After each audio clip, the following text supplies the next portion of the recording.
Welcome to Wrestling with Heart, a podcast looking at pro wrestlers giving back to their community. Join me, Stanley Carr, as I interview wrestling's hottest names who use their platforms as entertainers to raise awareness and do community service.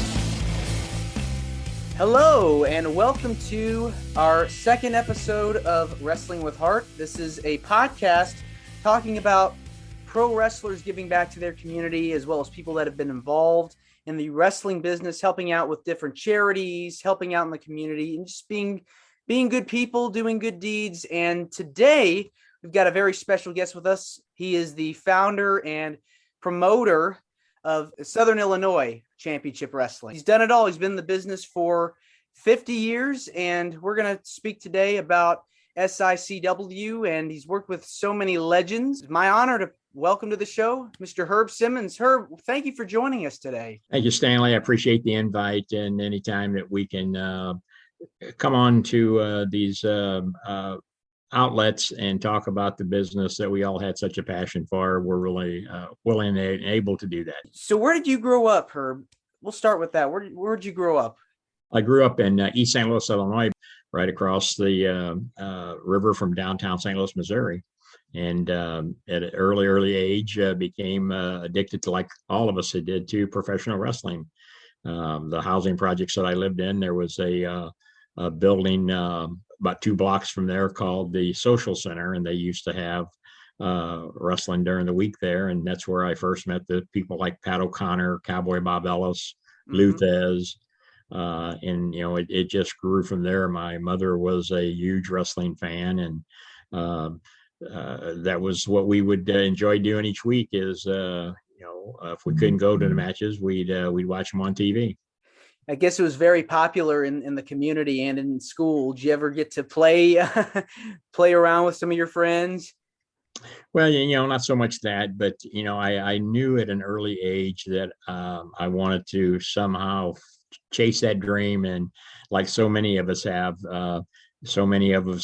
people have chased it, but never did catch it. And I tell people I was the fortunate one that I chased it and caught it and got to live it by meeting who I consider was the greatest of all time, the promoter for over 41 years, Sam Muchnick. St. Louis was the hotbed of professional wrestling for many years. And then, of course, my good, dear late friend, Larry Matisek, he started working for Sam Muchnick when he was 16 years old and didn't even have a driver's license. His father would actually drive him over to the office, and I was, being his friend, I get to go with him sometimes and sit in there and listen to Sam have meetings with the likes of Big Thunder, Gene Kaniski, or Whipper Billy Watson, or the Funks and the Briscoes. And then later on in life, they've worked for me. So it's been a ride that I wouldn't exchange. Or everybody says, well, was there anything you would do over again? And I said, well, the only regret I have is, like Larry used to always say, my only regret is I can't redo it again, No, that's like an experience that you can't duplicate because you could only do it once. You mentioned you were growing up as a fan. Like, really, what really got you hooked onto wrestling? Well, our society has always been based on good against bad, good against evil.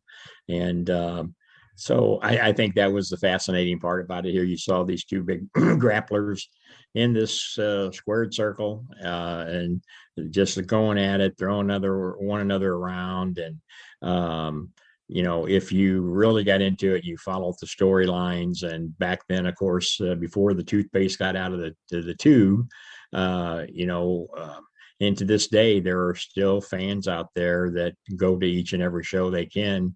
They still love the enjoyment. What I find is they love the old school, as we call it, more so than the new modern day stuff. And I'm the same way. I can't even watch what is on TV nowadays. I mean, I'll put in an old tape of a Dick the Bruiser against Ric Flair, or Dick the Bruiser against Bruiser Brody, or Jack Briscoe against Dory Funk Jr.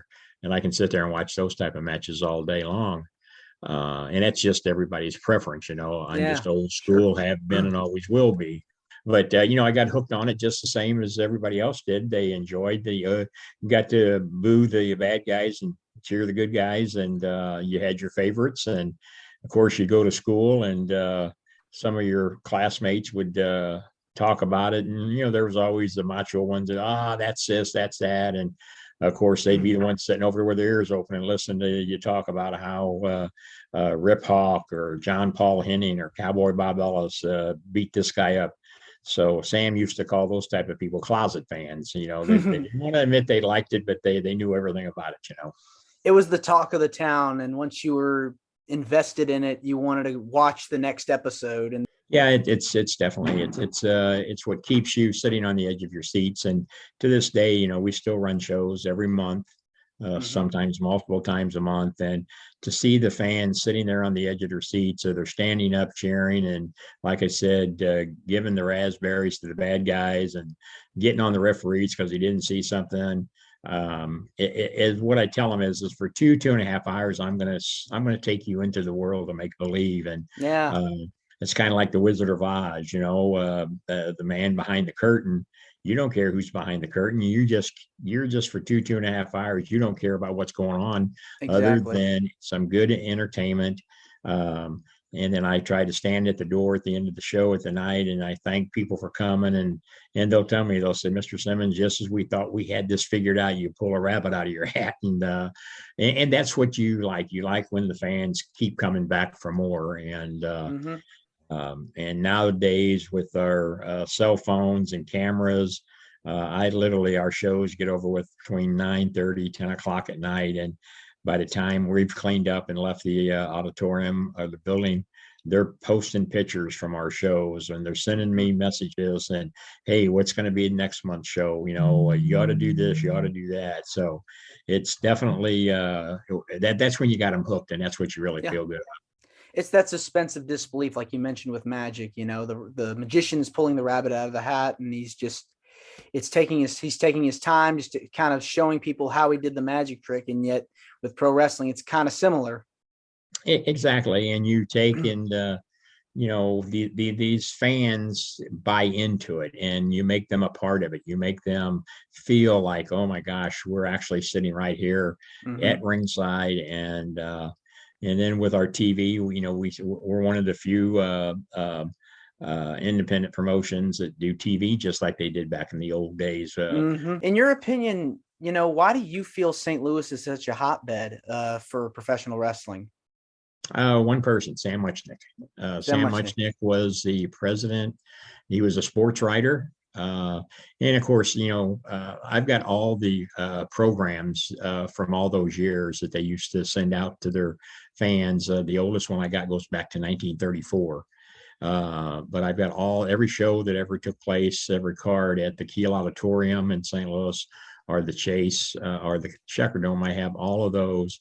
Plus, I have every match that ever took place at St. Louis. If you want to know how many matches Dick the Bruiser had, or Bruiser Brody, or Ric Flair, I can tell you how many, who he took on, who won, what the attendance was at the Kiel Auditorium. Wow. So, I got all that from Sam. Had got it from Larry. Had got it from Sam when Sam passed away. Sam was the peacekeeper, as we called him, when all these other territories were part of the National Wrestling Alliance, the NWA. It was the governing body. It was, yeah. But Sam was the one that kind of controlled the championship belt at that time. But then when it would be defended in some of these other territories, and you may have a couple of these other promoters not getting along, and they wanted this guy to have the title, or they wanted this guy to go up against this guy, and they'd get into a little feud, and Sam would be the one who would say, "Look, what's best for the business?" And he would convince them what was best for the business. And that's why he was so successful. He was president a couple of different times, but for a total of about 41 years. And even the period of times that he wasn't the president of the NWA, the president that would still confide in him would call him and pick his brain, and, "Hey, I got this scenario. What would you do?"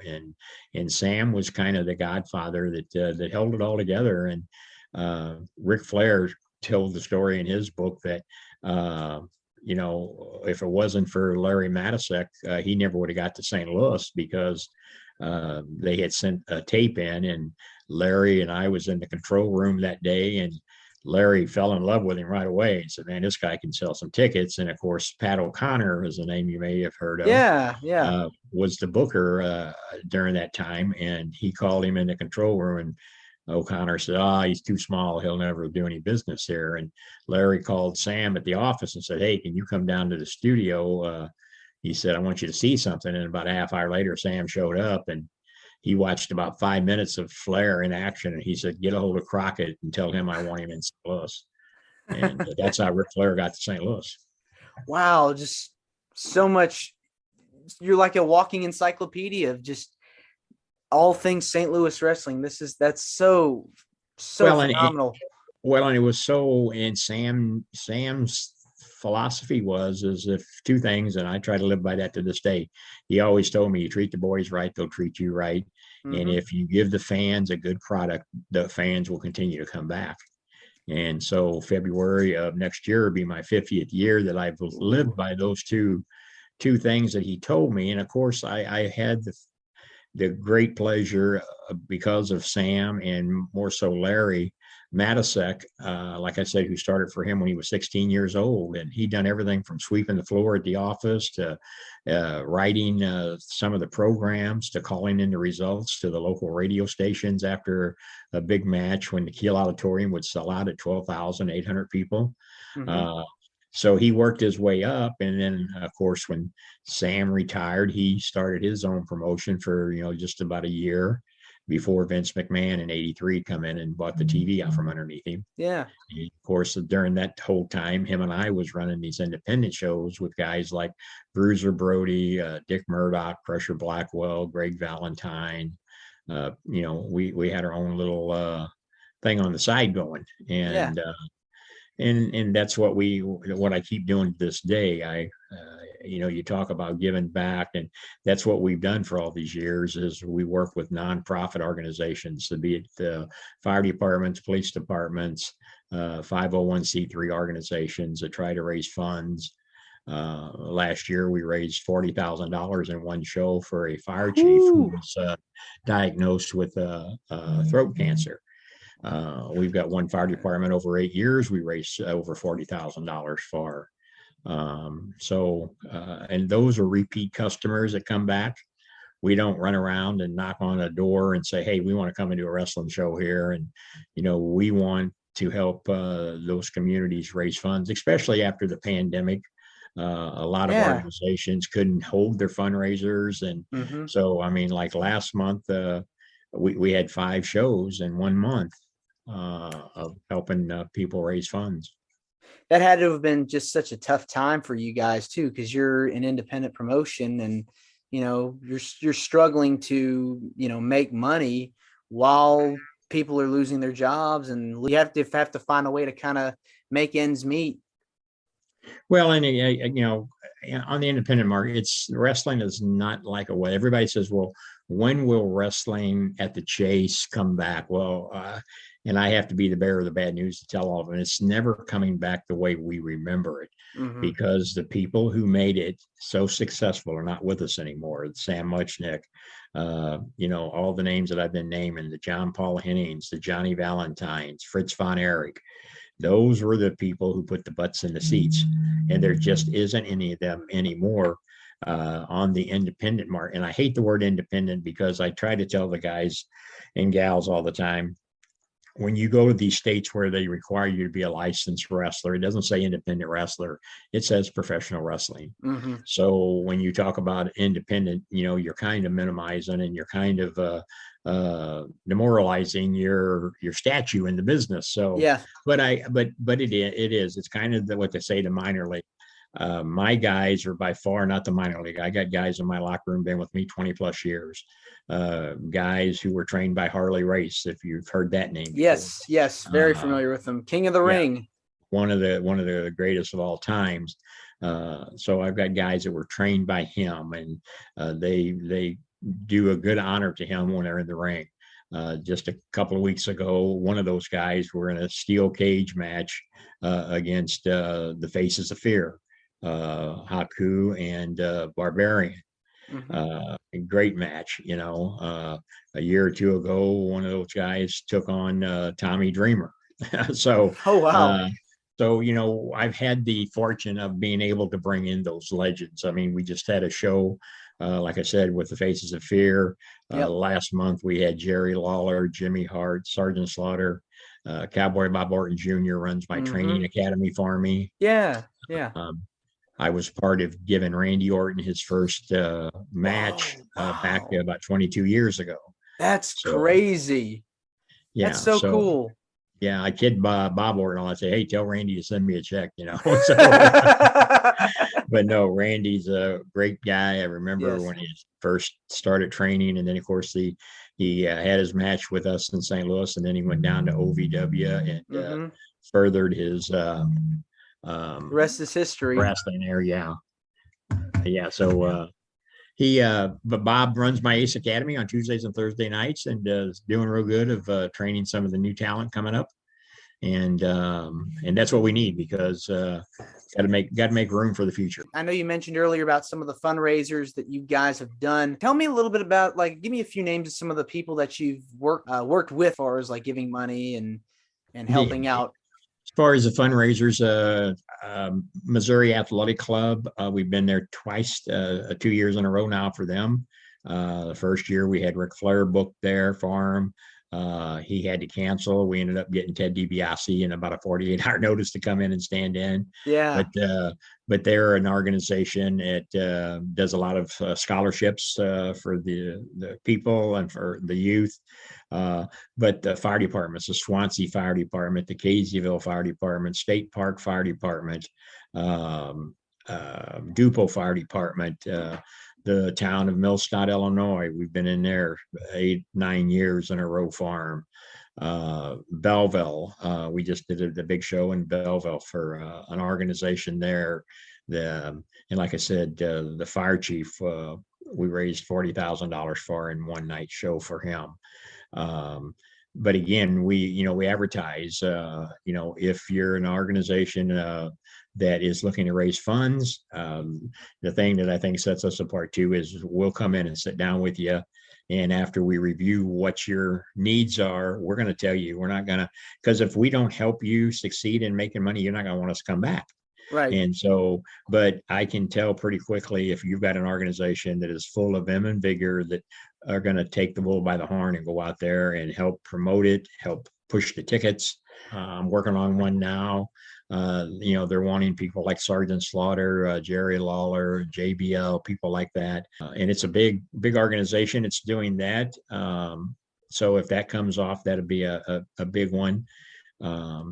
But again, when you're talking about helping some of these organizations raise anywhere from 10, 20, 30, $40,000, it makes you feel good when you know that money's going for a good cause. It's just so, amazing to see that, you've got all this passion for professional wrestling. And why do you feel passionate about what you do?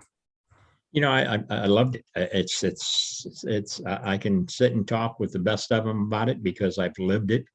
I get accused from some of the opposition that I want to control everything. No, I don't want to control anything. I want you as a promotion to do your thing. I have my opinion if you're doing it the right way or the wrong way. If you don't want to hear my opinion, don't pick up the phone and call me and say, hey, what should I do? Because if I'm going to take the time and the air, because I'm an old man, I tell some of these younger guys, I'll give you all the knowledge that I can give you. Then it's up to you to take and decide if it works for you like it's worked for me. And I've got a couple of good friends that are promoters, Scotty Z, who runs New Breed Wrestling down in southern Missouri, in the Eldon, Missouri area, where Harley Race basically made his home.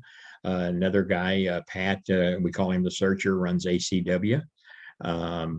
Those guys have what it takes to want to even do better than what they're doing now. And they'll call me, and especially Scott will say, I got this show I'm doing. I'd like to try to get to this point. Any suggestions? And by gosh, I'll throw in my two, and I'll always say, now, you don't have to do it, but this is what I would do. And he'll do it. And then he'll call me and say, boy, Herbie was right. It worked. The fans loved it. But then there are more of the other type of promotions that, because they watch Monday night, Tuesday night, Wednesday night, Thursday night, and Friday night on TV, they think they know it all, which is fine if that's what they want. But, we get accused of, because we do draw good, we give the fans the best quality product that we can give them for a reasonable price. We do a lot of advertisement of our shows. I don't know if you follow us on social media. Yes. I gotta say, I want to give a special shout out to Lucky P. Larson, Esquire. He's a pain in my behind. He told me that he commentates for SICW, so I checked out a few of the shows and I was impressed. I thought it was really awesome. Yeah, he does. Fantastic.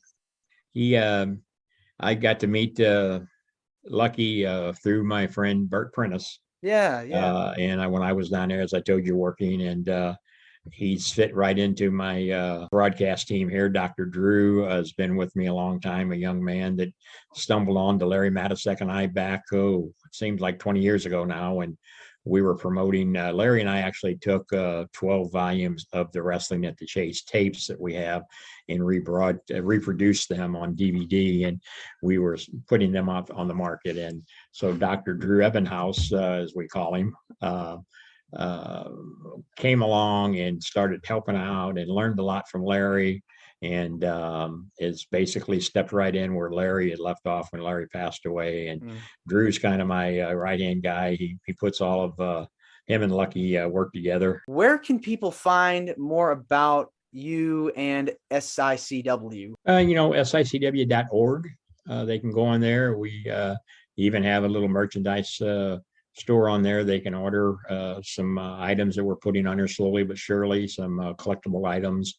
But I'm the easiest guy to find on social media under Herb Simmons, or they can go on YouTube, SICW Explosion. We're have our own Roku channel that they can catch us on. Well, Herb, we can talk so much about wrestling and the tradition and history of the St. Louis territory, but I just want to say thank you very much for coming on and doing this with me. It means a lot, and I would love to have you on again sometime.